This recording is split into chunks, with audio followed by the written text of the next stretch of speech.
Які спрэчны дакумент падпісаў Лукашенка, чаму былы топ-чыноўнік з'ехаў з Беларусі і якая трагедыя здарылася з маладой беларускай стылісткай? Вітаем, сябры! Гэта наша Ніва і зараз мы ўсё вам раскажам.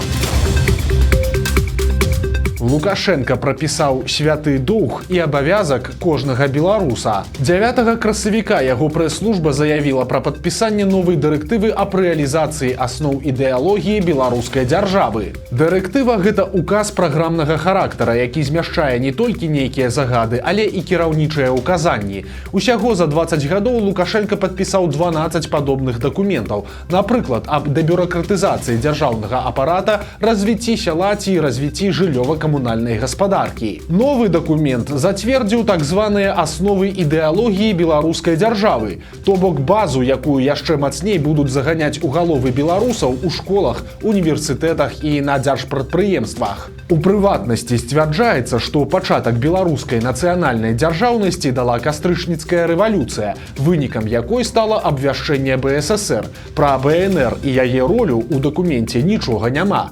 Таксама і без таго спрэчная дырэктыва Лукашэнкі даволі нясціпла падкрэслівае, што рэальны суверэнітэт і незалежнасць Беларусі былі дасягнутыя толькі пасля ўсталявання прэзідэнцкай формы кіравання. Дакумент абавязвае грамадзянаў абараняць канстытуцыйны строй, захоўваць культурныя традыцыі і падтрымліваць адзінства грамадства. Усё гэта названа святым доўгам кожнага беларуса. Акрамя таго, Лукашенко даручыў падключыць да ідэалагічнай апрацоўкі прыватныя кампаніі. Ацэньваць яе эфектыўнасць будзе ўся вертыкаль улады, пачынаючы ад адміністрацыі Лукашэнкі і да мясцовых органаў. Былы топ-чыноўнік з'ехаў у Арабскія Эміраты. У 10-х Кірыл Руды быў памочнікам Лукашэнкі па эканамічных пытаннях і паслом у Кітаі. Пасля сыходу з дзяржслужбы ён працаваў у сістэме банка Белвэб і быў незалежным дырэктарам банка развіцця, а таксама выкладаў у БДЭУ і выступаў у якасці кансультанта. Цяпер экс-чыноўнік канчаткова пераехаў на Блізкі ўсход. У сваіх соцсетках ён напісаў, што змяніў свой погляд на гэты рэгіён і што для асабістых сустрэч ён будзе цяпер даступны ў асноўным у Арабскіх Эміратах. Імаверна, рэлакацыя звязаная з цяперашняй працай Рудага, бо летась яго запрасілі ў адну з IT-кампаній каардынаваць працу з дзяржорганамі розных краін. Акрамя таго, ён з'яўляецца намеснікам старшыні міжнароднай бізнес-платформы. Але самае адметнае тут гэта сама эміграцыя Рудага, бо яму толькі 46 гадоў і па мерках беларускай сістэмы гэта зусім малады ўзрост. Да таго ж, ён вядомы як выдатны эканаміст, а Лукашенко толькі нядаўна памяняў ключавых чыноўнікаў з каментарыям пра прыход ва ўладу новага маладога пакалення, касцяк якога складаюць якраз эканамісты. Але ж Рудаму, які пад гэтыя крытэрыі Лукашэнкі падыходзіць проста ідэальна, месца ва ўладзе чамусьці не знайшлося. І чаму так здарылася, пакуль таямніца. Пра нейкую правіну чыноўніка інфармацыі няма. Такое ігнараванне яго Лукашэнкам выглядае як сігнал, калі не пра апалу, то пра нейкую праблему, агучваць якую пакуль не хочуць. Заатэхнік з Беларусі загінуў пасля укуса ядавітай змяі. Трагедыя здарылася сёння раніцай у маскоўскім заапарку. 35-гадовы Сяргей Якунін, які скончыў беларускую дзяржаўную сельгасакадэмію, карміў змей, адна з якіх, каралавы аспід, укусіла яго за палец. Гэты від лічыцца смяротна небяспечным. Пасля укуса такой змяі ахвяра пачынае біцца ў спазматычных канвульсіях, а таксама здараецца параліч дыхання. У Якуніна былі б шансы выжыць, калі б не вострая алергічная рэакцыя. Праз 5 хвілін пасля укуса змяі заатэхнік памёр. У Францыі раптоўна памерла маладая беларуская стылістка Яўгенія Драгун. 40-гадовая жанчына займалася дэкорам вяселляў і урачыстасцяў, а праекты з яе ўдзелам былі прызнаныя на міжнародным узроўні. Трагедыя з беларускай, па інфармацыі выдання «Рэформ», здарылася на днях у французскай Ніцы. Па інфармацыі блізкіх, у яе здарылася раптоўнае спыненне сэрца. Генерал Вальфовіч паказаў беларускую цудазброю, якой збіраюцца прыкрываць тэробарону. Дзяржсакратар Рады бяспекі прыехаў у Пастаўскі раён, дзе праходзіць збор тэрытарыяльных войскаў. Чыноўніку правялі экскурсію па пазіцыях, цэнтральнае месца на адной з якіх заняла дзіўная устаноўка з 4 аўтаматаў Калашнікава, замацаваных дуламі ўверх. Такой зброяй беларуская армія збіраецца адбіваць напады беспілотнікаў. Падобныя канструкцыі з'явіліся падчас поўнамасштабнага шырокамаштабнай вайны ва ўкраіне. Іх у розных мадыфікацыях выкарыстоўваюць абодва бакі канфлікту. Аднак вайсковыя эксперты выказваюць сумневы ў іх эфектыўнасці ці адкрытых 5 з іх, лічачы сімвалам безвыхаднасці арміі і недахопу нармальных сродкаў СПА.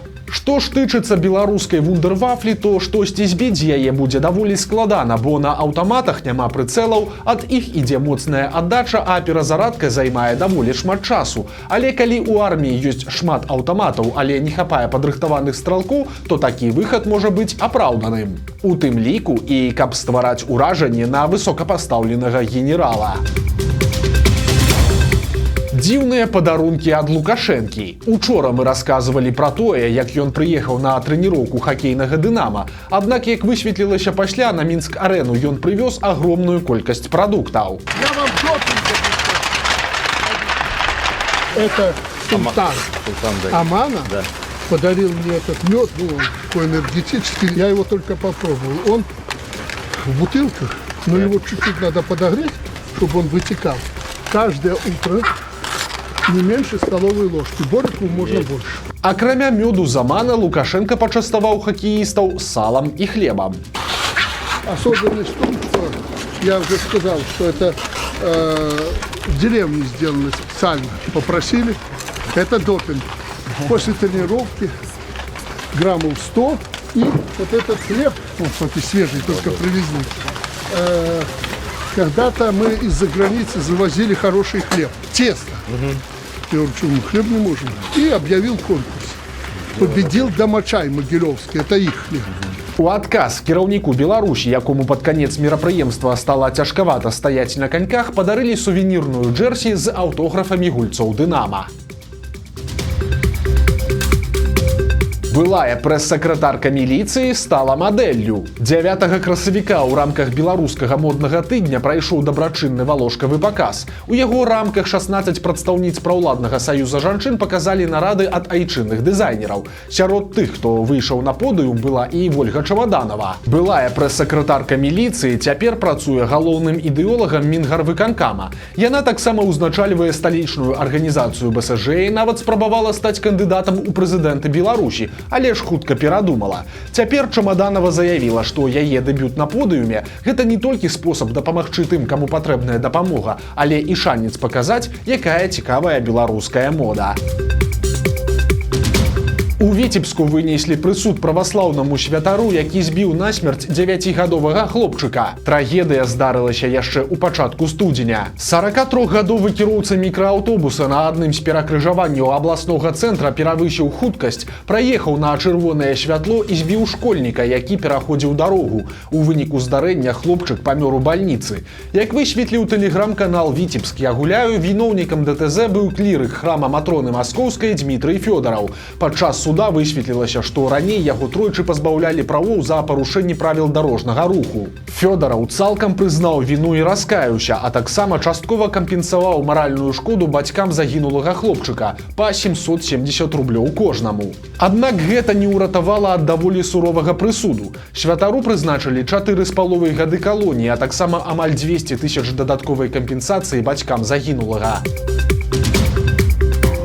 Чацвёртай спробы уладам удалося прадаць дом Валерыя і Веранікі Цапкалаў. Эпапея лукашэнкаўцаў цягнулася з лістапада, і каб збыць праз аўкцыён маёмасць былога кіраўніка ПВТ, давялося больш чым у 2 разы знізіць стартавую цану. Спачатку дом, у якім прапісаныя 3 чалавекі, у тым ліку 2 непаўналетніх дзяцей, прадавалі за 2 100 000 беларускіх рублёў, але ў выніку ж невядомы пакупнік атрымае нерухомасць за 1 157 000. Нагадаем, што год таму улады ўжо прадалі кватэру Валерыя і Веранікі Цапкалаў, а іх саміх завочна асудзілі на 17 і 12 гадоў адпаведна. Сёння былыя палітычныя праціўнікі Лукашэнкі жывуць у Албаніі. Стала вядома, як будзе выглядаць сіза валадарка пасля рэканструкцыі. Дзяржаўная кампанія «Мінская спадчына» апублікавала рэндары таго, як будзе выглядаць Пішчалаўскі замак, дзе на працягу 200 гадоў была турма, а пасля сумнавядомы следчы ізалятар. Пасля рэканструкцыі на тэрыторыі валадаркі застанецца 5 будынкаў. Сам замак, аднапавярховы будынак за ім, а таксама аб'екты з боку вуліцы, якія цяпер схаваныя за агароджай. Астатнія будынкі разам з плотам будуць знесеныя, таму тэрыторыя стане адкрытай. На ёй з'явіцца прагулачная зона, плошча для масавых мерапрыемстваў і паркоўка. Што ж тычыцца будынку былой турмы, то ў ім плануюць размясціць кафэ, рэстараны, выставачную галерэю і офісы. Рэканструкцыю плануюць пачаць ужо сёлета. Колькі часу яна зойме, пакуль невядома. Ольга Бондарова выйшла на волю пасля адміністрацыйнага арышту. Пра яе вызваленне напісаў у сваім фэйсбуку Андрэй Павук. Пасля з'яўлення інфармацыі пра затрыманне Бондаравай блогер спрабаваў дазваніцца па нумарах, якія ёсць у адкрытым доступе. І учора з аднаго з іх яму перазванілі. Па словах Павука, голас у слухаўцы быў падобны да голасу Бондаравай, але ж яна яго не пазнала. Пазней актывістка і сама пракаментавала свой арышт у тэлеграм-канале. Яна напісала, што для яе шмат што праяснілася і падзякавала ўсім, хто ёй дапамагаў. Бондарова лічыць свой арышт невыпадковым, аднак яна не ведае, хто стаў яго ініцыятарам. Яна напісала, што самае цікавае яшчэ наперадзе і прапанавала паназіраць за развіццём падзей.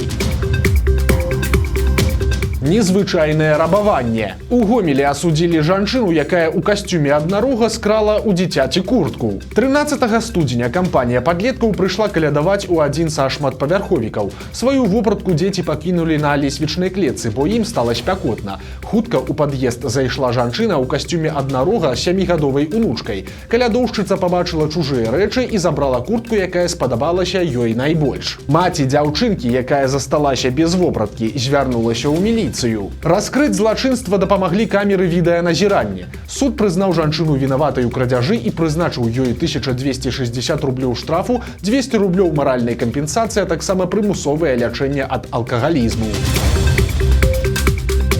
У Беларусі пачынае разганяцца інфляцыя. Гадавыя паказчыкі сталі абганяць прагнозы ўладаў. Па даных Белстата, гадавая інфляцыя ў сакавіку склала 5,9%. Найбольш у мінулым месяцы падаражэлі прадукты на 1,2% да паказчыкаў лютага і на 7,5% у гадавым выражэнні. Па прагнозах уладаў, інфляцыя па выніках гэтага года не павінна перавысіць 5%. Аднак нядаўна спіс тавараў, на які дзяржава ўручную рэгулюе цены, быў зменшаны на траціну, таму падобна рост цен будзе толькі павялічвацца.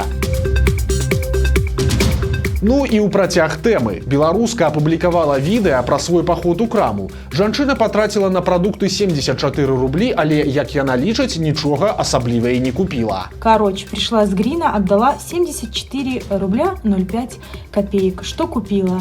По сути, ни хрена я не купила. Далей тыктокерка паказвае 16 прадуктаў, сярод якіх сальцісон, сардэлькі і нават вэнджаная скумбрыя. Але патрачанай сумай яна засталася вельмі незадаволенай, бо за такія грошы яна нават не купіла мяса. Гледачы пакінулі пад ролікам сотні каментарыяў. Многія згодныя з аўтаркай, што прадукты ў Беларусі моцна падаражэлі і што нават самы базавы набор патрабуе вялікіх затрат. Іншыя блогерку раскрытыкавалі за тое, што яна набрала дарагіх прадуктаў, а калі б гаворка ішла пра выжыванне, то яна б не купляла крэм-чыз і тунец. Вось такія навіны чацвярга. Падпісывайцеся на канал, стаўце лайкі альбо дызлайкі і выказвайце заўвагі ў каментарах. І, канешне, чытайце нашу Ніву, глядзіце нашу Ніву і любіце Беларусь. До сустрэчы заўтра.